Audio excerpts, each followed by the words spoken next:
In general, we see that people in the society depend on each other for livelihood and for any other support services. Just like we help each other by exchanging some goods and also with small amounts of money for financial needs. Once our needs are fulfilled, we will return the goods and repay the money with utmost thanks to the giver. As the borrowed amount and the goods taken from the neighbors and colleagues are with a small ticket size and they can be returned with or without paying additional charges. But when it comes to huge requirement, we cannot ask our neighbors, and even if we ask, they cannot give such huge amount. So the only option available to us in such situations are banks and financial institutions. Such need of money could be for any other purposes, like it can be for personal loan for personal use, it can be a business loan for business expansion, it can be a home loan to buy a new house or renovation, etc.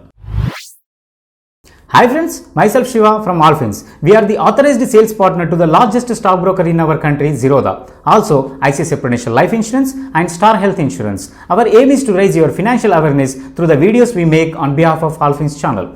Please subscribe to Allfins YouTube channel and follow the Facebook page to achieve financial freedom. While late, let's begin with the topic. Whether it is an individual or an organization, money taken for their needs from a bank or financial institutions is called loan. In the process of lending money to customers, banks enters into certain conditional agreements, namely financial charges, interest rates, EMIs, tenures, etc. Now coming to types of loans. There are two types of loans. One secured loan and second unsecured loan. Now we will discuss about secured loans. Banks lend money by keeping assets or properties as collateral, and such loans are called as secured loans. Example, home loans, mortgage loans, gold loan. Second, unsecured loan. Lending of money without any collateral is called as unsecured loans, and these are provided to customers based on eligibility criteria. Example, personal loan, business loan, etc. Now we will see advantages and disadvantages of secured loan. First, advantages. Lower interest rates. Interest rates on secured loans are low when compared to unsecured loans. It ranges from 7% to 15% according to company rules. Second, higher limits on loan amount. The loan amount will be higher in secured loans due to the presence of collateral assets. Third, higher tenures. As the loan amount is higher and the presence of collateral in secured loans gives us the chance to keep the tenure for longer period. Next, tax benefits. As per Income Tax Act 1961, home loans have more tax benefits. Safer, the principal amount up to 1.5 lakhs can be shown in deduction per annum under Section 80C, and the interest amount can be shown in deduction up to 2 lakhs per annum under Section 24. Now, disadvantages. Longer time. Secured loans take longer time to process because it takes time to verify the original asset documents and support documents. This process also required a lot of paperwork and signatures. Second, collateral seizing and repossession. In secured loans, asset is taken as collateral before sanctioning the loan amount. As per the conditions, and the original asset will be seized if the EMI is not paid properly.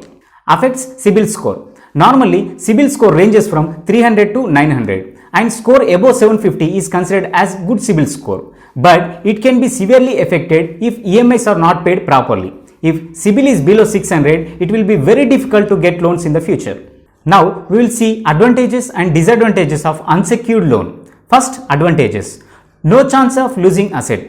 Unsecured loans do not have collateral, so there is no chance of losing the asset. Less paperwork and time. These types of loans are given based on eligibility criteria and sometimes as pre-approved also. So as usually, very less time to process and with no paperwork. Chances for more loans. Maintaining a good track record will increase the chances of getting more loans in the future. Disadvantages on unsecured loans. Higher interest rates. Interest rates on unsecured loans have slightly higher when compared to secured loans. It ranges from 10 to 24% according to company rules. Less loan amount. Unsecured loans offer less loan amount, being no collateral on lending amount. Affects CIBIL score.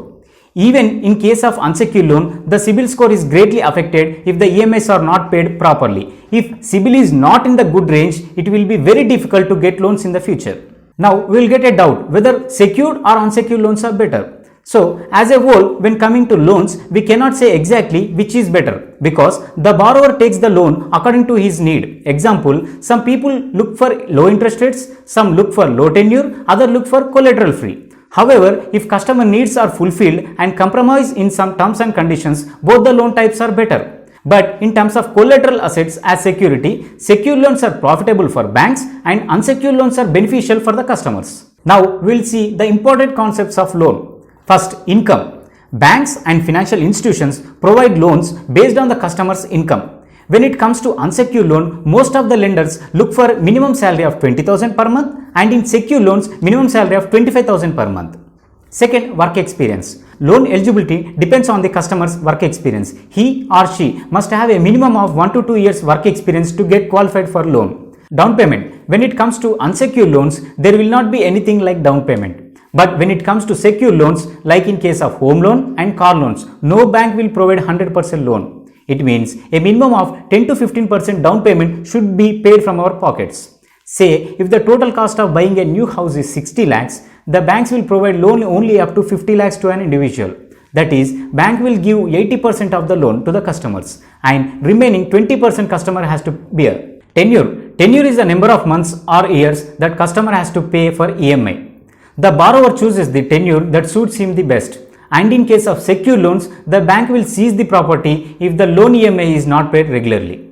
Interest. Interest rates vary depending on the type of loan. If the customer take a loan, the EMI has to be paid according to the interest rates stated by the banks. Equated monthly installments, in simple EMI. This is to be paid every month. We pay EMI that includes both principal and interest. Friends, keep few things in mind when you want to take a loan.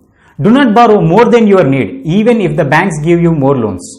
If you think you have the capacity to repay, keep the tenure low because interest charges will go down with lower tenure. If your loan amount is high, then take insurance against your loan. Example, home insurance, because it will not be burden to your family in case of any accident or death. Know the terms and conditions of the bank clearly before taking a loan. Be sure to inform your family members about the loan. People who are interested in investments, please find the link in the description box to open account instantly. From one platform, you can invest in stocks and mutual funds. Friends, I hope you are clear with the topic. If so, please like and share the video. Also, subscribe to Allfins YouTube channel and follow the Facebook page. Moreover, if you have any doubts about the financial products, please don't hesitate to post your query in the comment box and click on the bell symbol next to each video to receive the future uploaded video notifications. Thank you.